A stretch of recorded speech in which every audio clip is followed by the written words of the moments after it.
The passions were getting hotter every time. How Japanese girls served Russian sailors in the 19th century. Greetings! Today we will tell you about how Japanese girls treated Russian sailors until the beginning of the last century.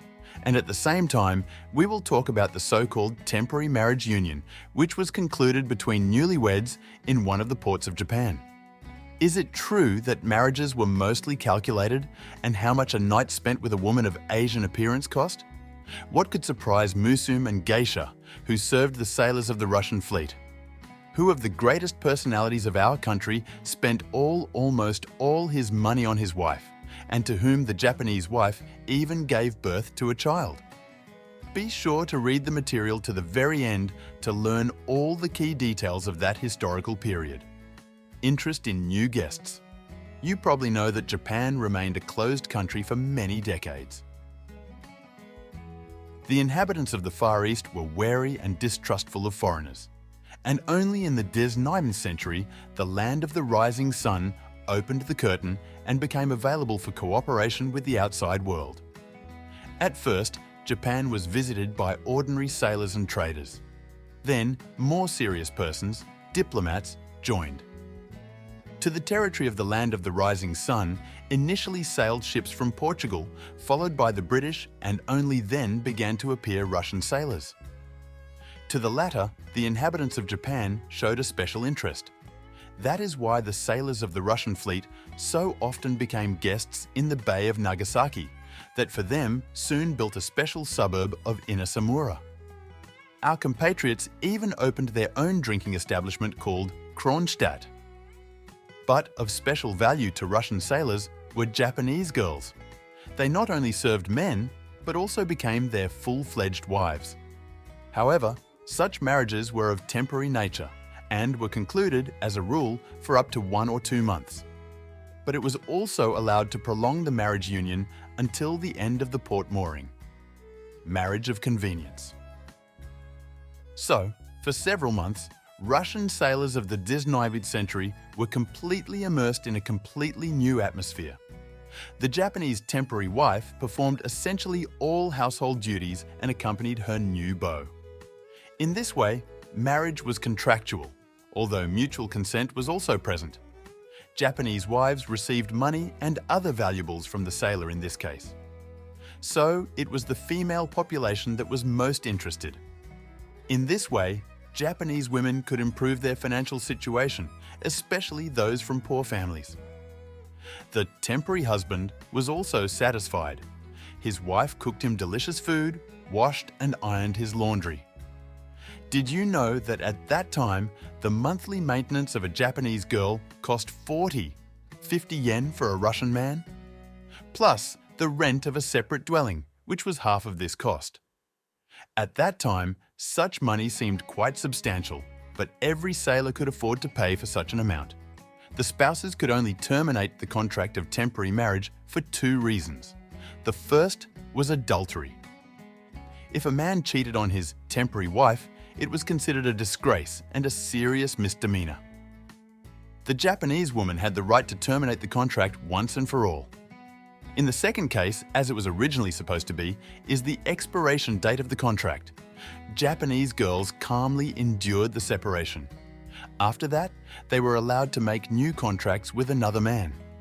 Only in some cases, Japanese girls were never able to survive the separation. Musume and Geisha. Please note that in the 19th century, Japanese girls were divided into 2 main categories, Musume and Geisha. Institute of Girls of the first group existed until 1904. Let's see what these categories and how they differed from each other. Musume. This word literally translates as girl or girl. Originally, in the land of the rising sun, this was the name given to maids who served food to guests.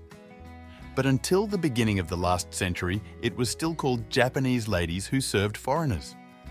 Sailors of the Russian Navy who stayed in Nagasaki were no exception, and therefore used the services of such temporary wives. By the way, the officers and superiors of the domestic fleet very encouraged their wards, and all because the latter were under the close attention of Japanese women. If it were not for the services of marriage unions, which were concluded for several months, the situation would be quite different. A sailor could easily go on a bender and fall victim to a promiscuous lifestyle. But back to the Musum. In addition to a lucrative relationship with their partner, some girls became love priestesses.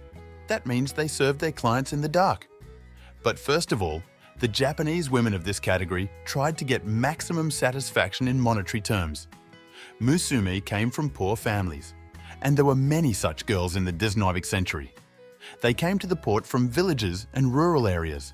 Musum tried in this way not only to earn money, but also to further help their families and friends. Also, new prospects opened up for a rich Japanese woman. She could easily find a groom from her own country and marry him. Despite the previous temporary marriage in Japan, it was allowed. According to the memories of Russian sailors, it follows that Japanese girls of this category were very easy in communication and in bed. Most likely, this circumstance was influenced by the following. The inhabitants of the land of the rising sun held very different views on life, and the Japanese practiced a different religion, and so strict prohibitions were not observed. Russian compatriots saw this as a huge advantage. Geisha. This category is much different from the previous one. Japanese geisha girls surpassed Musum both in material wealth and personal qualities. And here are the differences. First, geisha were very well off and wealthy ladies. They did not need material encouragement. Even from an early age, they were taught many rules of behavior with male society. Secondly, geisha were versatile individuals. They could play various musical instruments, sang songs, danced in public, and composed poetry. In secular society, they always felt comfort and confidence because they could support the conversation at the highest level. Third, only wealthy and rich Japanese people could afford ladies of this category. Famous examples of temporary marriages of famous personalities. Contrary to expectations, contracts with Musum were concluded by important persons. Let's look at a few famous examples from the history of the fatherland. Grand Duke Alexander Mikhailovich, who was the grandson of Emperor Nicholas Borisov, was in a temporary marriage with a Musuma. They lived in love and harmony just in Nagasaki. There was mutual understanding between the spouses, which the prince repeatedly mentioned in his memoirs. Except that the Japanese woman turned out to be insatiable in relation to money and expensive gifts. Alexander Mikhailovich splurged on the full program. But this did not embarrass a member of the royal family because he truly loved the Japanese woman and pampered her so often. Surprisingly, but the eldest son of the great chemist Dmitry Mendeleev was also married to a Musum. Vladimir Mendeleev loved his wife so much that he decided to start a family. His wife, Taka Hideshima, gave birth to a daughter named Fuji. After returning to his homeland, Vladimir Dmitrievich sent money to his family every month. But after that, they never saw each other. His wife and daughter were destroyed by an earthquake that struck Nagasaki in 1923. Conclusion. Thus, the Russian sailors of the 19th century who arrived in Japan did not remain without female attention. The inhabitants of the land of the rising sun proved that they can truly love even foreigners.